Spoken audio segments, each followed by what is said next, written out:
बिस्मिल्लाहिर्रहमानिर्रहीम अस्सलाम वालेकुम वरहमतुल्लाहि वबरकातुहू। जीसीसी कंट्रीज़ के लिए सऊदी अरब ने मल्टी एंट्री वीज़ा अनाउंस किया है कि जितनी भी जीसीसी कंट्रीज़ जो खलीजी ममालिक है, इनके जो रेजिडेंट है वो सऊदी अरब में एक वीज़े पर पूरे एक साल के लिए अनलिमिटेड एंट्रीज कर सकते हैं। मल्टी एंट्री वीज़ा है, लेकिन उसमें शर्त ये है कि अगर आप एक दफ़ा जाते हैं तो आप उसी एक एंट्री पे 3 महीने स्टे कर सकते हैं। उसके बाद आपको दोबारा एग्जिट करना पड़ेगा और फिर आप जो है वहाँ पे एंट्री कर सकते हैं। चलते हैं स्क्रीन की तरफ और देखते हैं कि किस तरीके से जो जीसीसी कंट्री के रेजिडेंट है वो सऊदी अरब के लिए मल्टी एंट्री वीज़ा कैसे अप्लाई करते हैं। तो सऊदी के वज़ार ख़ारिजिया मिनिस्ट्री ऑफ फॉरेन अफेयर्स का ये वेबसाइट जिसका एड्रेस है visa.mofa.gov.sa, ये लिंक डिस्क्रिप्शन में मैं भी दे दूंगा और यहाँ पे भी मैंने आप लोगों को शो कर दी। जैसे आप लोग लिख लेते हो गूगल में, तो इसी पेज पे आप लोगों ने आना है। फिर ये पेज जो है ये अरबिक में है, तो चेंज करने के लिए यहाँ पे जो ई आप लोग को नजर आ रहा है इस पे आप लोग क्लिक करें और ये इंग्लिश में कन्वर्ट हो जाएगा। जब ये कन्वर्ट हो जाएगा, सबसे पहले आपके पास जो है जो पॉइंट आपका है वो ये है कि आपके पास एक वैलिड ईमेल होना चाहिए। ठीक है, जब वैलिड ईमेल होगा तो आप लोगों ने नीचे आके सबसे पहले अपना अकाउंट बनाना है। अकाउंट बनाने के लिए यहाँ पे आप लोगों ने इसको रजिस्टर करना है, अपने आप को रजिस्टर करना है। जब आपने रजिस्ट्रेशन करनी है, आप अपना ईमेल यहाँ पे लिख के फिर आप अपना पासवर्ड एंटर कर लें, दोबारा से पासवर्ड एंटर कर लें। तो यहाँ पे जो आप लोगों को इमेज कोड नजर आ रहा है ये आप इमेज कोड लिख दें और यहाँ पे रजिस्टर पे आप क्लिक करें। ये रजिस्टर नजर आ रहा है, यहाँ पे क्लिक करें आप। जैसे आप इसको क्लिक कर लेते हैं, यहाँ पे आपको एक मैसेज आ जाता है कि आपकी ईमेल पे जो है वो एक्टिवेशन लिंक भेज दिया गया है, तो आप इसको एक्टिवेट कर दें। तो यहाँ से आपने उसको क्लोज करना है। आपने अपना ईमेल जो है वो ओपन करना है। मैं ऑलरेडी इसको ओपन कर चुका हूँ। यहाँ पे देखिए ये मेरे पास जो है वज़ार ख़ारिजिया का ईमेल आया हुआ है। तो सिंपल इस पे आप लोगों ने क्लिक करना है। जैसे क्लिक करेंगे यहाँ पे इसको एक्टिव पे मैंने क्लिक करना है। जैसे मैं एक्टिव पे क्लिक कर लेता हूँ, ऑटोमेटिकली जो है ओपन हो जाता है पेज और ईमेल सक्सेसफुली एक्टिवेटेड। ठीक है, ये तरीकाकार है आपके कैसे आप अपने लिए एक लॉगिन बनाएंगे। इसको मैं यहाँ पे क्लोज कर देता हूँ। अब यहाँ पे मैं अकाउंट में एंटर हो जाता हूँ। ठीक है, तो वही ईमेल जो मैंने अभी लिखा था, तो वही मैं दोबारा एंटर कर लेता हूँ। फिर मैं पासवर्ड एंटर कर लेता हूँ। यहाँ पे ये जो नंबर शो हो रहे हैं ये नंबर्स आपने लिखने होंगे। ये देखिए ये नंबर जो है आपको सही से लिखने होंगे, अदरवाइज फिर ये जो है ओपन नहीं होता। ठीक है, अब हमारे पास list of visa application form जो या वीज़ा प्लेटफॉर्म है ये हमारे पास ओपन हो गया है।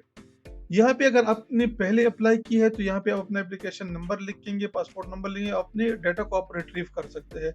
लेकिन हम यहाँ पे न्यू एप्लीकेशन स्टार्ट करेंगे, तो हमने लिखना है क्लिक करना है न्यू एप्लीकेशन पे। न्यू एप्लीकेशन पे जैसे हम लोग क्लिक कर लेते हैं, ये पूरी जो डिटेल्स है आप लोगों ने इसको अगर पढ़नी है तो पढ़ ले।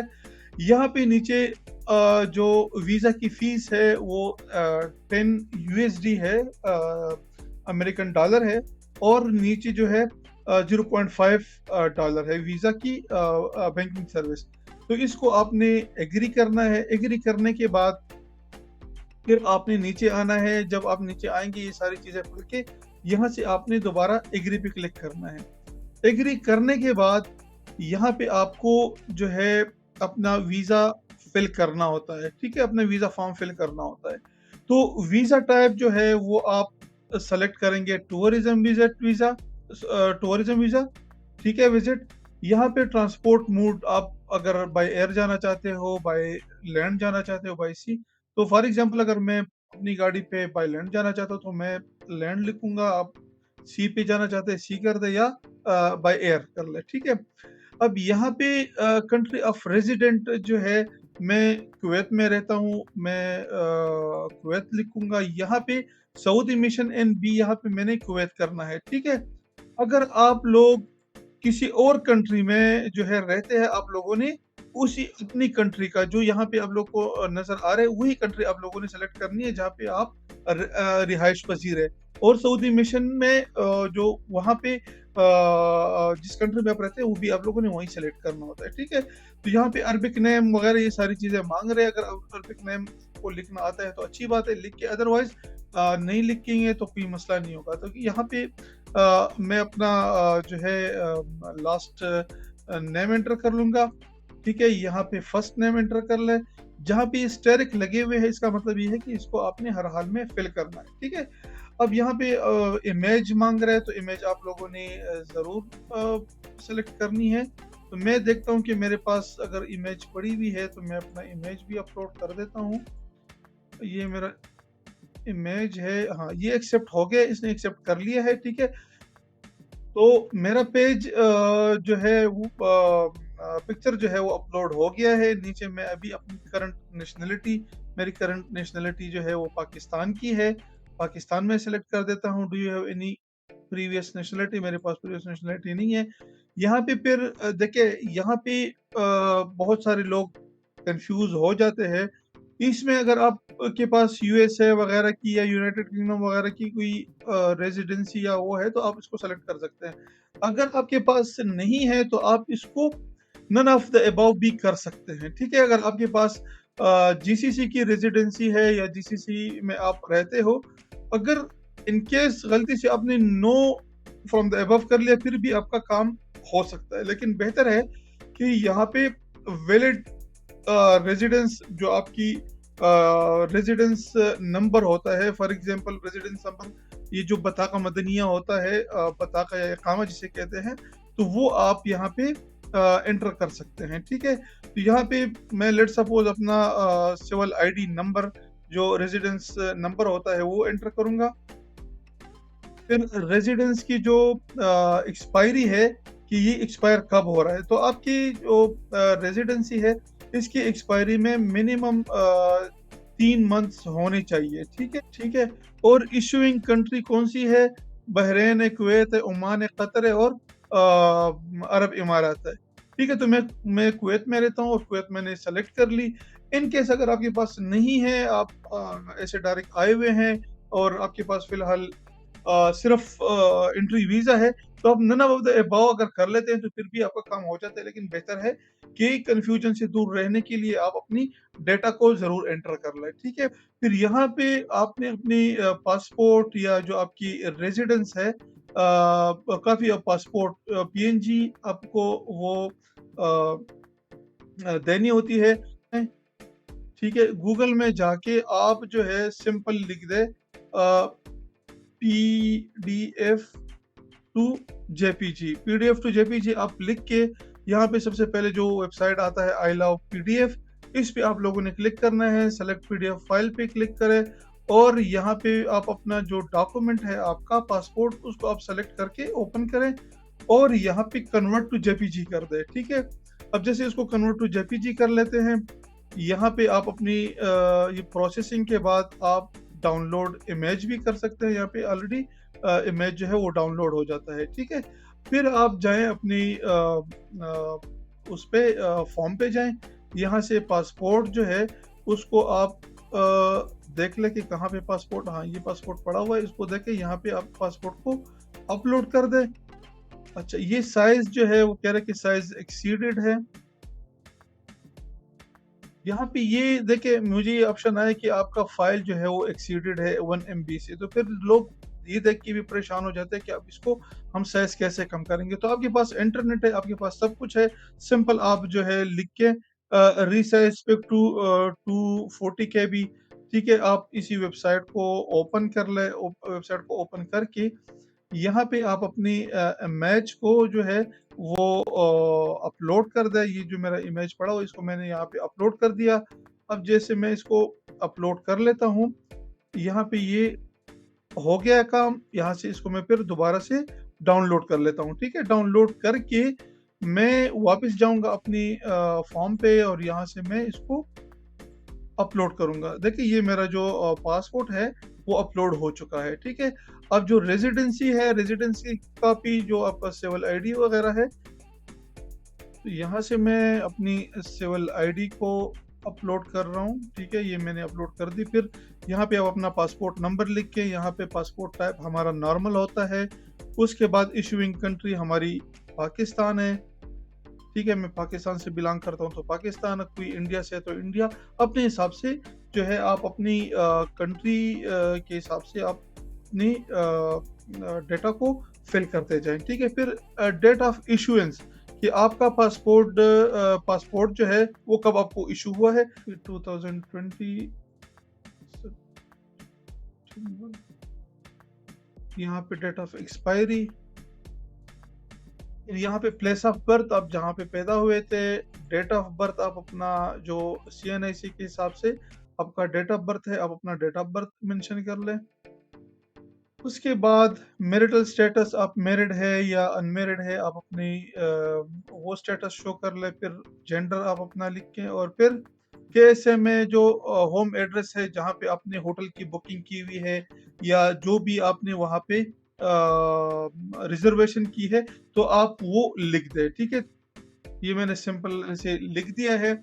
उसके बाद पोर्ट ऑफ एंट्री जो है वो मैंने ऑलरेडी बाय लैंड सेलेक्ट किया था, तो मैं कफजी रूट पे जाऊंगा। एंट्री, एक्सपेक्टेड एंट्री कब है आपकी, आप एक्सपेक्टेड जो है आप कब जाना चाह रहे हो, तो आप अप्रैल में जाना चाह रहे हो, मार्च में जाना चाह रहे हो, आप एक्सपेक्टेड डेट अपना वो लिख दे। ठीक है, और उसके बाद जो है यहाँ पे नंबर ऑफ एंट्रीज जो है मल्टीपल है, 365 डेज का है। यहाँ पे आप जो है इससे पूछ रहे हैं कि आप उम्रा अदा करना चाहेंगे। अगर आप उम्रा अदा करना चाहते हैं तो बिल्कुल यस लिखें इसको। यहाँ पे फिर आप जो है ये पूछ रहे हैं कि आपने अपनी किसी और कंट्री को विजिट किया है या नहीं, तो हम नहीं नो कर देते हैं। अगर किया है तो आप यस कर ले।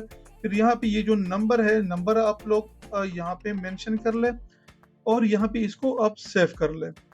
जैसे सेव कर लेते हैं, आपसे पूछा जाता है कि आपने विजिट वीजा अप्लाई किया हुआ है, और ये सारी चीजें ये पूछ रहे हैं, तो इसको हम कंटिन्यू कर लेते हैं। ठीक है, तो यहाँ पे फिर हमें मेडिकल इंश्योरेंस के हवाले से भी अपनी डिटेल्स देनी होती है। हमने मेडिकल इंश्योरेंस भी करना होता है। ठीक है, तो एक्सपेक्टेड डेट ऑफ एंट्री आपको यहाँ पे अपनी मेंशन करनी पड़ेगी कि आप कब जाना चाह रहे हैं, एक्सपेक्टेड डेट क्या है आपकी, तो आप वो भी मेंशन कर ले। PO बॉक्स जो है वो आप लिखें, PO बॉक्स नंबर जो है वो लिख दे। फिर सिटी में कुवैत वगैरह लिख देता हूँ। मोबाइल ईमेल मैंने लिख दी है। ईमेल आप लोग वही लिखेंगे जो आप पे आपने जो जिससे अकाउंट बनाया हुआ है।